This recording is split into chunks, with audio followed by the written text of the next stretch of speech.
Hello, fellow readers and booktubers. This is my quarterly report for 2025, the first quarter of 2025. These are the books that I read through January, February, and March. And I'm just going to go through them in the order that I read them. And I began the year reading the Gospel of St. Luke. As far as my religious reading goes, I often begin the year following the Roman Catholic liturgical calendar, and this is the year of St. Luke. So I read the Gospel of Luke, and if you're going to read Luke, this is actually volume 1 of a 2-volume work. Once you've read Luke, you should read the Acts of the Apostles. Luke wrote both of these works. There are all kinds of religious reasons and spiritual reasons and personal reasons for reading these two works. And I'm just not entirely sure that BookTube is the right place to get into that discussion. But I can tell you, as an historian, these two works are fascinating. Both of them are 2,000 years old. They describe a particular time and a particular place, and the development of a curious cultic movement that starts small and then will eventually transform the Roman Empire. Now, the transformation of the empire occurs long after the events described in these two books, but this describes the beginning of it, right? This being the story of the founder of Christianity, Jesus, and this being the story of the early Christian movement, very early on, within the first couple of decades. So that began my reading, and I carried on with the religious theme for a little bit longer by reading Jacques Maritain's The Living Thoughts of St. Paul. This was something of a disappointment. Maritain was one of the great Catholic intellectuals of the 20th century, and I saw this book, and I was unfamiliar with it. I thought, well, Maritain, it should be interesting. It's interesting in a limited kind of way. This is just a bunch of excerpts from the letters of Paul. They're organized by category, and Maritain has just a few brief comments to make here and there. So this is more of a, the collected or the selected writings of St. Paul. Interesting, just in that rather limited sense, but I was hoping for a little more. But that's that.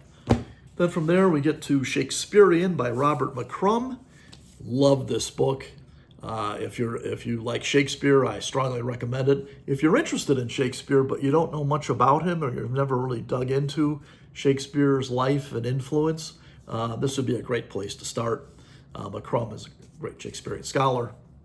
And actually, when he had written this, he had just come out of a serious medical condition, and he credits his love of Shakespeare. He credits that for getting him through his medical crisis, just by reading Shakespeare's plays and pondering Shakespeare's thoughts and insights. Anyway, great book on Shakespeare. This is one of my favorites of the year so far. From that, we get into An Unquiet Mind by Dr. K. Redfield Jamison. Dr. Jamison had suffered from manic depression all through her childhood, all through her high school years. It really wasn't until college that she began to appreciate this emotional and mental challenge that she had. It was at that time that psychiatry was starting to look at manic depression in a more systematic, scientific way. And she's very much a part of that. Excuse me. But it's her memoir, beautifully written. If you know anyone who has any kind of emotional challenges, or if you're suffering from anything like that yourself, I would recommend this book. It's very insightful, very sensitive to these things, and at the end, quite uplifting. It's a wonderful book. I'd recommend it. From there, we get the selected poems of Edwin Arlington Robinson. This was a discovery for me. Robinson is well known to some. Early in the 20th century, he was very, very popular. I'd never heard of him before. I don't know what brought me to this book, but when I started reading his poetry, I was pulled in almost immediately. His poetry is, in terms of style, it's an older style. It's rhyming verse. You don't find much of that anymore. And he's not writing about himself very much. He's writing about these characters, some fictional, some not. What I liked about his poetry, though, there's a humor here, and sometimes a very dark kind of humor, but just entertaining as can be. the selected poems of Edwin Arlington Robinson. And then I read Martyr by Kaveh Akbar. I may be mispronouncing his name. This was a bestseller last year. I know some people on BookTube did group discussions on this. It's a really interesting novel, very entertaining. Again, by turns funny, at other times kind of sad. It's about a young man who believes that his life will only have meaning depending upon the way he dies, hence the title Martyr. The main character here comes to the conclusion that only those whose lives end in martyrdom, and it doesn't matter what kind of martyrdom, it could be for religion, it could be for politics, culture, whatever reason. If your life ends in martyrdom, then your life has some meaning. It's a very tragic conclusion to come to, but it's handled in a very interesting and a very entertaining way. A great novel. It got a lot of praise. It deserves all the praise that it received. So, Martyr. Then from there we go to my old friend Cicero. These are a collection of some of his orations, the Caelio, his oration on the Roman provinces, and his oration on Balbo. This is one of the Loeb editions. I've only got 2 more to read, and then I can boast that I've read all of Cicero's writings, and I will boast about that when the day comes on this very on YouTube or on BookTube. Sorry. I read Cicero, I return to him again and again in much the same way I do Shakespeare. I just find Cicero such an interesting figure. His philosophical writings are wonderful. His speeches to the Senate, his letters to his friends, his historical documents are just unparalleled. And I've read so much of Cicero, and I return to him so often that I consider him to be a friend. Certainly the oldest friend I have, over 2,000 years old. But I try to get into some reading some Cicero at least a little bit every year. So this was today's bid, or this year's bid. From that we get to Blaise Pascal's Pensees. This was my second time reading this, and I have to admit, I didn't find it as fulfilling as I did the first time around. I think part of the reason for that is between the first time I read Pascal and this second time that I read Pascal, in between there I had read the complete essays of Maritain. And Pascal and Maritain are often linked together. Although in terms of time, in terms of the timeline, Maritain lived 100 years before Pascal. But they were both French philosophers writing within the same milieu. It's a little bit like comparing apples and oranges. I guess it's not fair for me to say that I like Maritain better than Pascal. They're very different writers, and Martain's essays were complete for the most part. These are actually fragments, jottings, aphorisms, ideas of Pascal. Some of them Pascal had intended to put together into book form, and so he would have connected all the fragments together, but he died before he had the chance for that. Like I said, the first time I read this, I just thought he was brilliant. The second time through here, it was just too fragmented for my enjoyment, especially after reading Maritain.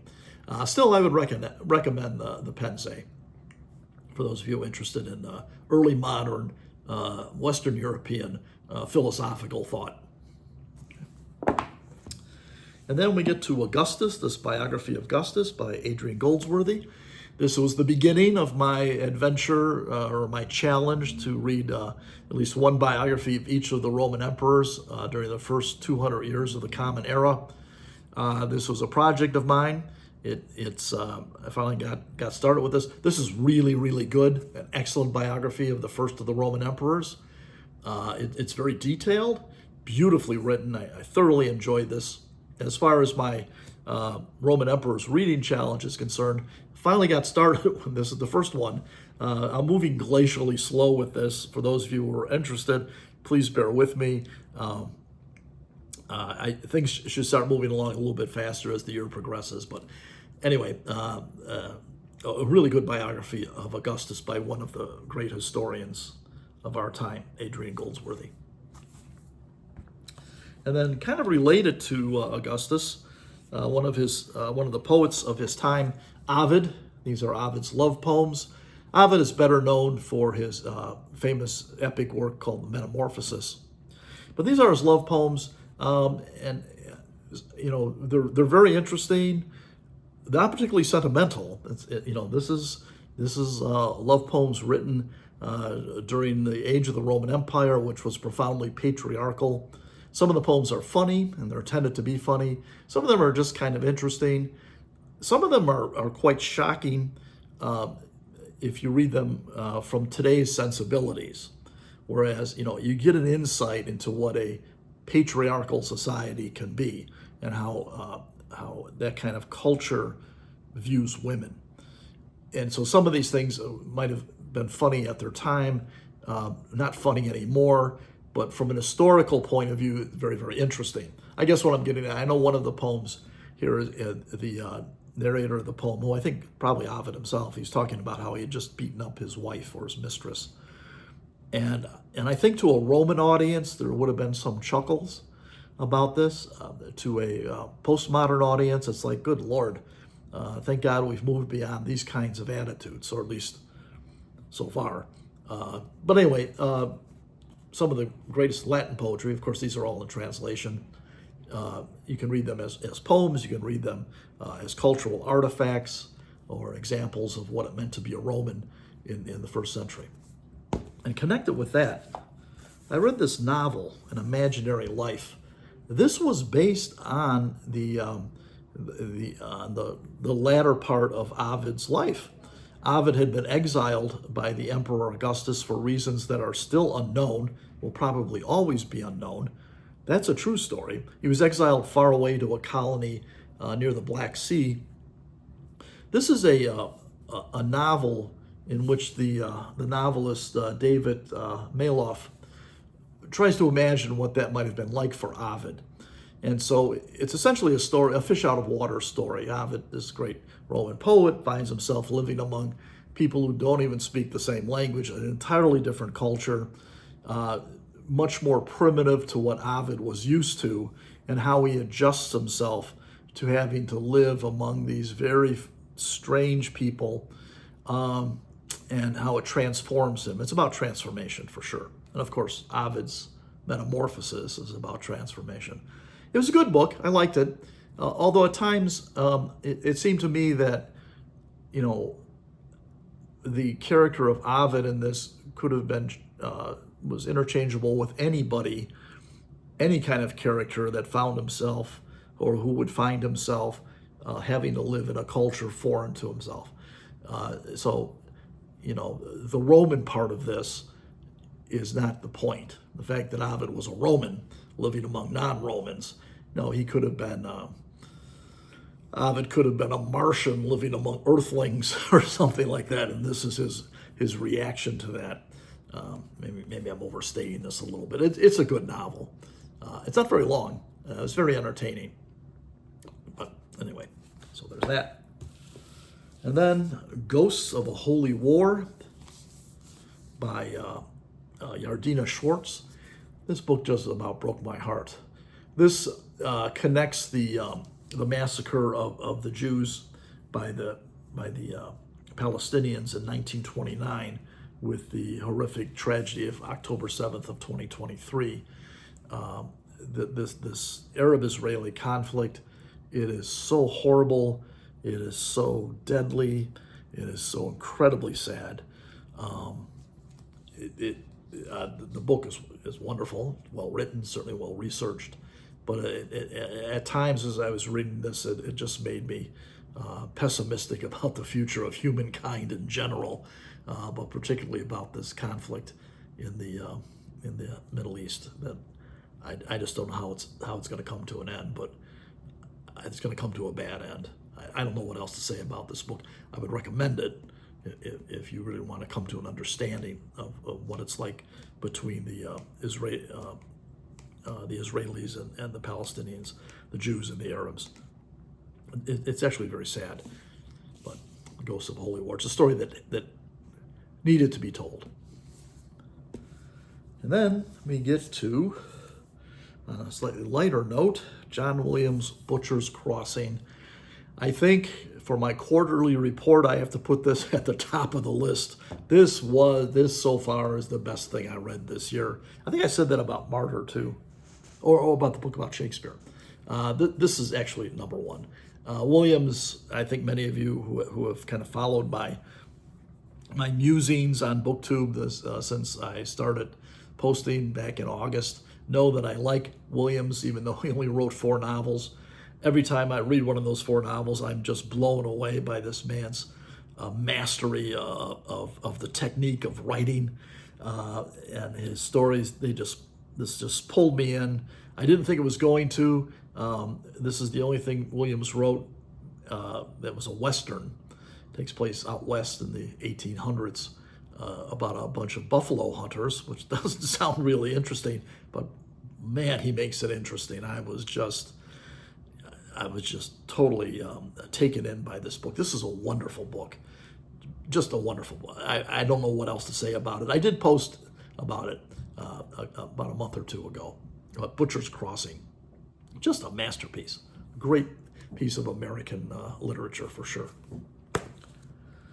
And then Letters to a Doubter by Paul Claudel. This book is very much a product of its time. It was written in the early 20th century. Claudel was a very famous French Catholic intellectual. He began to correspond with another young man who was having doubts about his faith. And this young man, he marries, he has a child, but he maintains his back and forth with Claudel. The young man has doubts about the faith. Claudel is trying to convince him that he should remain in the church. I was kind of hoping for something that would be a little more relevant to today, but not so much. If you're interested in French Catholic intellectualism in the early part of the 20th century, this is the book for you. If you're looking for a little personal spiritual nourishment, yeah, maybe not so much, but I'm glad I read it. And then we get to John Wyndham's The Chrysalids. Boy, I was so disappointed in this. The only thing I knew about John Wyndham is he was one of the great science fiction writers during the Golden Age. I think he was a contemporary of guys like Arthur C. Clarke and Isaac Asimov and the rest. And years ago, I read what I think is his most famous book, The Day of the Triffids, which I really, really liked. And I wasn't familiar with this book. When I saw it, I was thinking, oh, I'm so looking forward to this. It just didn't land for me. I didn't connect with the characters or the story. I have a very good friend whose name is also Bob, who is a science fiction aficionado, and he was reading this the same time I was reading it, and he really enjoyed it, and so I'll defer to his opinion. So don't take my word for it that this isn't very good. You can take the word of my friend Bob, who really understands science fiction better than I do. He saw something in this that convinced him that, oh, it's really a good book. For me, yeah, not so much. I was kind of glad when it was over. But although I will say this, Wyndham was a great writer. Some of the characters in here communicate through telepathy. And the way that's written into the story, beautifully done. I mean, I'm not questioning Wyndham as a writer or as a storyteller even. I'm just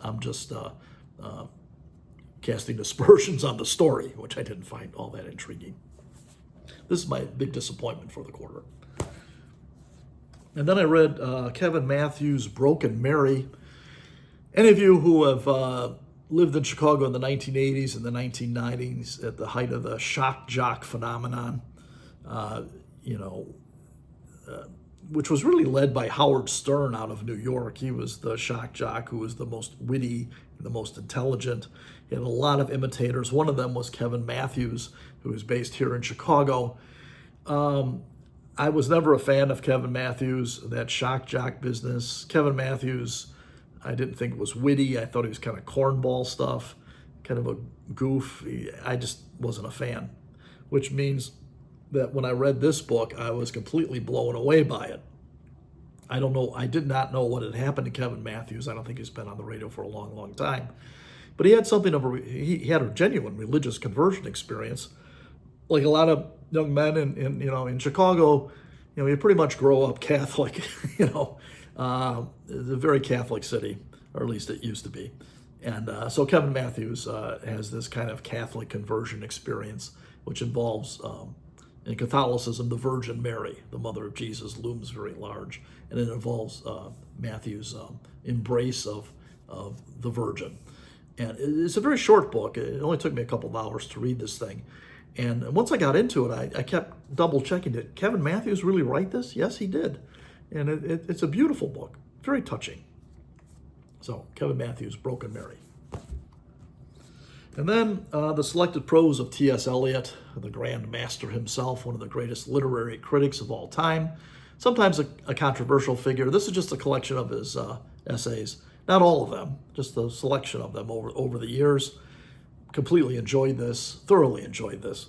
One of the things that surprised me about it, though, which I didn't expect, is that in some of his earlier essays, Eliot reveals a sense of humor, that kind of that aristocratic humor, the witty kind of stuff, which I really like. But anyway, and these the prose writings here, it's all literary criticism. Some of it is pretty, kind of elevated. Occasionally I'll get a little lost at some of the things he had to say, but at other times he would really, cut through the literary pretense and all of this. But I really like Eliot. I love his poetry. But this selection of some of his prose, though, just made me admire him all the more. And again, surprised by his witticisms, but great guy. I like this a lot. And then this biography of the Emperor Tiberius. This is the second of the Roman emperors, so this continued on with my Roman Emperor reading challenge. This was a pretty good book by Robin Seeger. It's got a little bit of padding in it. There are a few chapters in here that are focused greatly on the Roman military experience, the Roman military campaigns. What kind of threw me a little bit, many of these were campaigns that did not involve Tiberius directly.